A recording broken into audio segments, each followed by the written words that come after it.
Videos are now emerging of humanoid machines being trained like soldiers, throwing punches, delivering kicks, and refusing to collapse even under violent stress tests. At military parades, robotic wolves march in formation next to missile launchers. Meanwhile, scientific papers describe AI systems that can track submarines with a staggering 95% accuracy, reducing their survival odds to almost zero. These are not clumsy prototypes or harmless science demos anymore. They are the first generation of machines designed for war.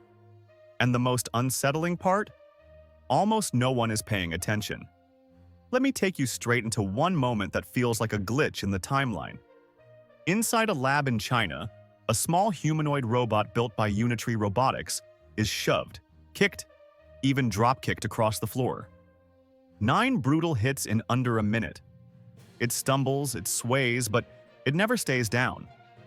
When a loose tile finally sends it crashing, the robot springs back to its feet in less than 1 second. No hesitation, no fear, just cold, mechanical determination to keep going. And this wasn't a hidden military drill. The footage was proudly posted online as proof of what their machines can now endure. People laughed at first, until they realized the implications. You can strike it, you can knock it down, but it won't quit. What you're seeing is the core behavior of a combat-ready robot. China's robotics push isn't random tinkering, it's a national strategy. Robotics is officially declared a pillar of the Made in China 2025 plan. Billions of dollars are pouring into AI and embodied machines, with support from universities, megacorporations, startups, and government ministries. Back in 2017, Beijing announced its mission to dominate AI by 2030. Less than a decade later, the country is producing more robots than any other nation.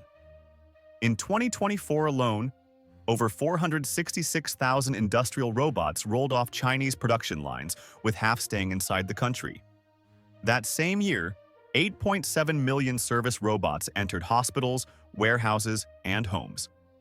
This isn't a hobby project, it's mass production. And if you think humanoids are still clumsy toys, look at Shanghai's Kepler Robotics. Their Bumblebee model walks with straight knees just like a human. Sounds simple, but in robotics, it's revolutionary. For years, humanoids shuffled in bent knee crouches, wasting energy and stumbling over uneven ground.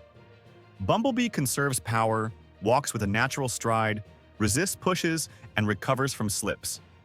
Imagine a soldier or security robot marching across rubble while other machines fall. That's what this breakthrough unlocks. At the World AI Conference, Kepler proudly showed off the Bumblebee, and the audience understood the meaning instantly.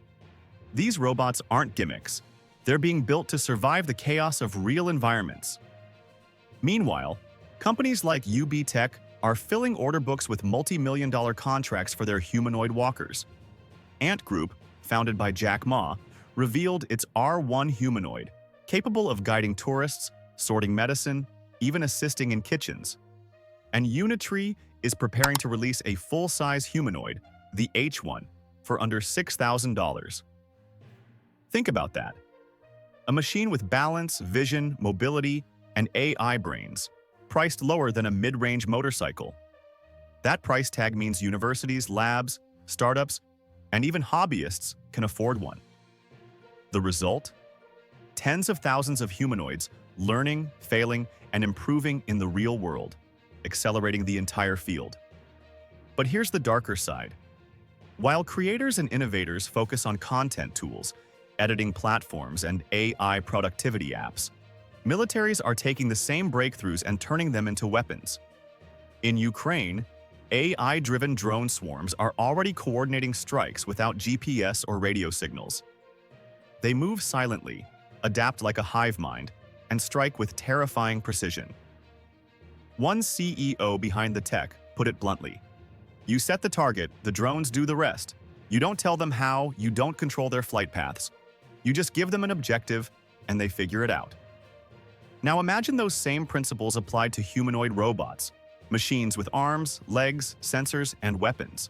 China is studying all of this and pushing further. Military journals proudly describe an AI-powered anti-submarine system that analyzes sonar pings, buoy signals, temperature, salinity, and even magnetic anomalies in the ocean. In simulations, it tracked submarines with a 95% success rate. That could end the age of invisible submarines overnight, rewriting the entire nuclear balance of the seas. Then came Beijing's grand military parade. On display, nuclear-capable missiles, anti-drone lasers, robotic wolves, and a new weapon Chinese media nicknamed the Guam Killer. Standing alongside Xi Jinping were Vladimir Putin and Kim Jong-un, a staged image meant to rattle Washington. And it worked. Because if war breaks out over Taiwan, Guam is the first domino in the Pacific. For its 170,000 residents, the threat is no longer abstract. It's a bullseye. At the same time, China is ensuring no foreign power can control the brains of its machines. Regulators have banned tech giants from buying NVIDIA's chips, even the watered-down versions designed specifically for China. Why? Because domestic chip making is catching up. Beijing doesn't want a kill switch in California deciding if its robots can think. Instead, it's building its own semiconductors, training its own AI models, and creating an ecosystem immune to Western bans.